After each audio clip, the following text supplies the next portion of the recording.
കേരളത്തിലെ ഒറ്റ എം പിമാർക്ക് പോലും സീറ്റ് കൊടുക്കരുത് എന്നാണ് എൻ്റെ അഭിപ്രായം. കൊടുത്താൽ തന്നെ അവർ രാജിവെച്ചിട്ട് അവർ മത്സരിക്കേണ്ടിയിരിക്കുന്നു. ഇത് അവർക്കൊന്നും നോവാനില്ല.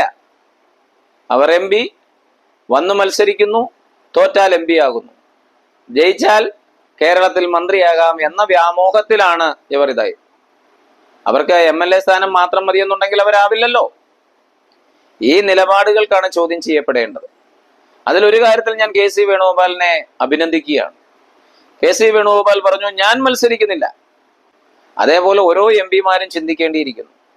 കണ്ണൂർ K സുധാകരൻ മത്സരിക്കണമെന്ന് പറയുമ്പോൾ സുധാകരൻ കണ്ണൂർ ഒരു KSUക്കാരനെ, യൂത്ത് കോൺഗ്രസ്സുകാരനെ ജയിപ്പിക്കാൻ വേണ്ടി നിൽക്കുക എന്നുള്ളതാണ് എനിക്ക് പറയാനുള്ളത്. അതേപോലെ കോന്നിയിലായാലും ശരി, അടൂർ പ്രകാശ് MLA ആയി വർക്ക് ചെയ്യാൻ തങ്ങളെ പോലെ തന്നെ അവിടുത്തെ ഒരു പ്രവർത്തകന് വേണ്ടി വർക്ക് ചെയ്യുക എന്നുള്ളതാണ് യാഥാർത്ഥ്യം. അതുകൊണ്ട് എം പിമാരൊക്കെ കുറച്ച് അടക്കവും ഒതുക്കവും കൊണ്ടുവരണം അവരുടെ പ്രവർത്തനത്തിൽ. കാരണം നിങ്ങൾ തോറ്റുകഴിഞ്ഞാൽ അവിടെ ഒരു റീ ഇലക്ഷൻ ഉണ്ടാകുമ്പോൾ വീണ്ടും പാർട്ടിയെ ആശങ്കപ്പെടുത്തുന്ന നിലപാടുകളുമായി മുന്നോട്ട് പോകരുത്.